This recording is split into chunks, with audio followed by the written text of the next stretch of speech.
Es el año 1750 a.C. y en algún lugar de la ciudad de Ur, en Babilonia, alguien está intentando dormir contando ovejas. Sin embargo, el ritmo monótono del conteo se ve abruptamente interrumpido por el sonido de dientes rechinando.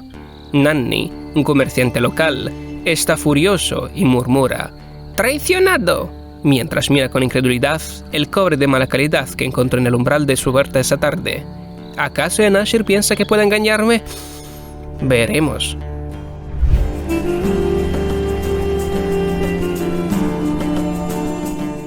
El cálido y cómodo abrazo que le ofrecen las sábanas de su cama es lo último en lo que Nanni puede pensar en este momento.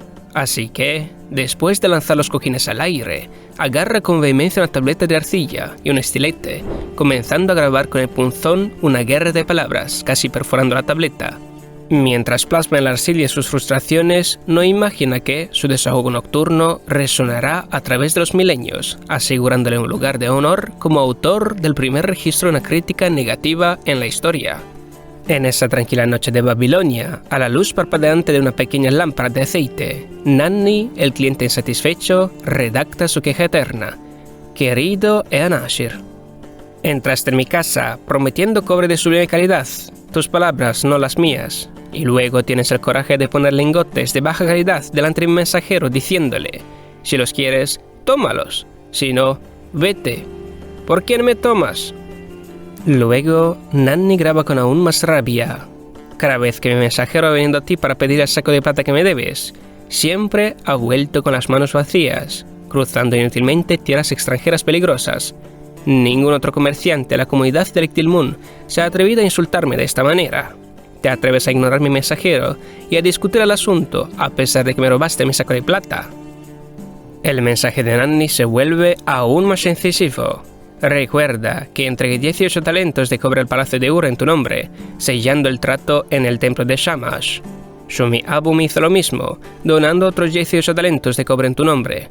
Sin embargo, retienes mi plata en tierra extranjera y me compensas con cobre de mala calidad y con insolencia.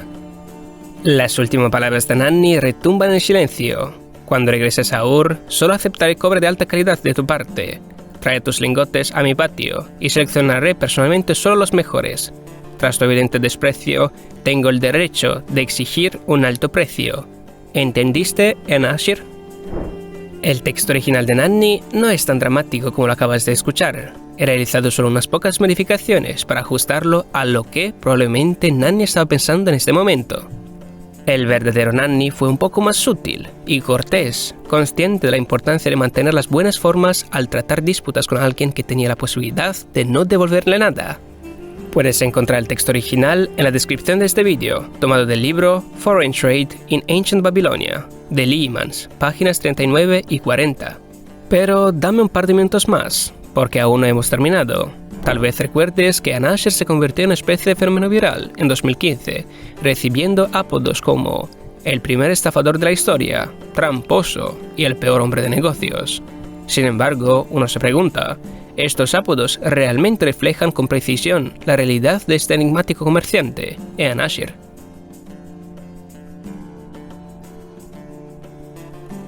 Cuando la casa de Enashir fue examinada por los arqueólogos, emergieron muchas otras cartas de comerciantes enfurecidos.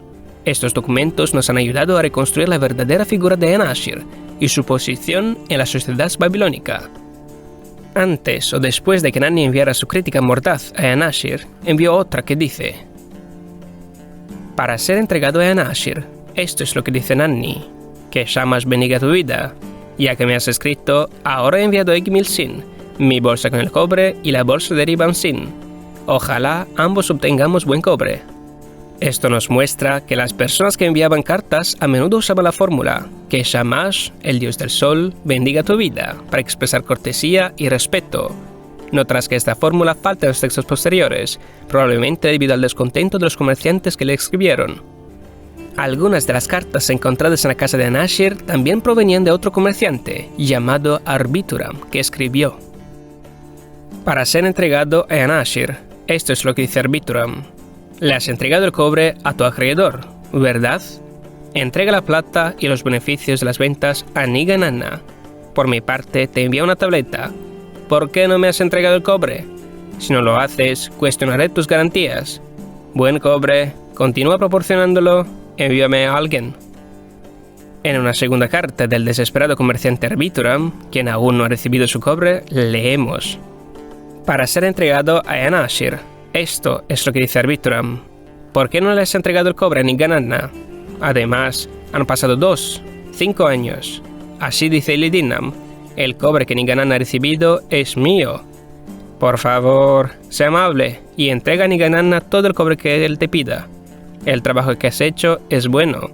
Luego algunas líneas están borrosas y el texto termina con: el cobre, suminístralo a Ningananna.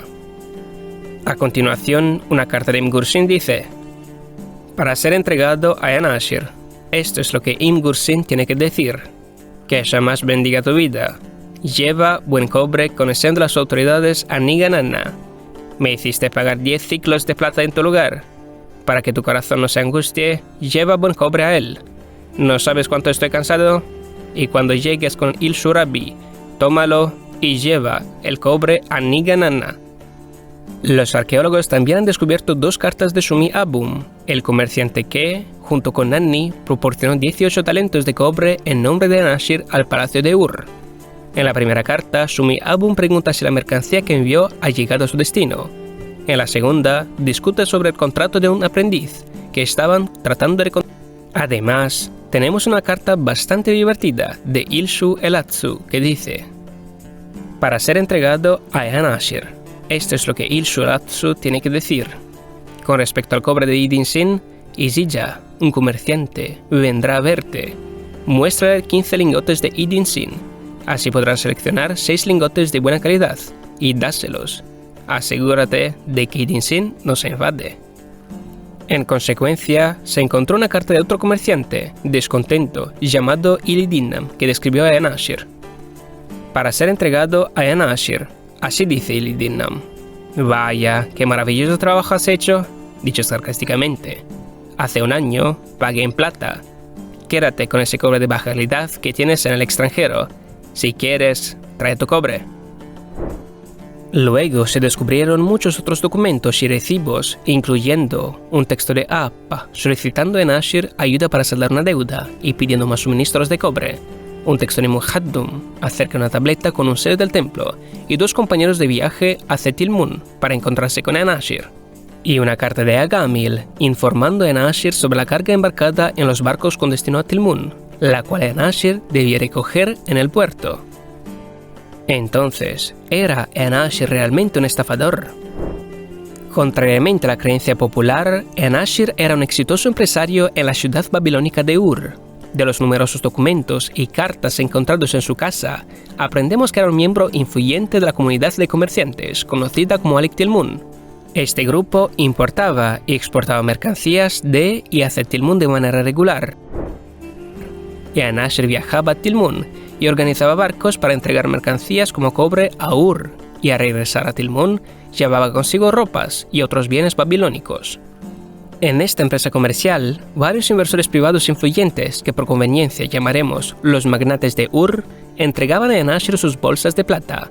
Luego, era responsabilidad de Enashir llevar estas bolsas a Tilmun, encontrar compradores dispuestos a cambiar la plata por cobre, y finalmente entregar el cobre a un intermediario llamado Ningananna, responsable de recoger la carga.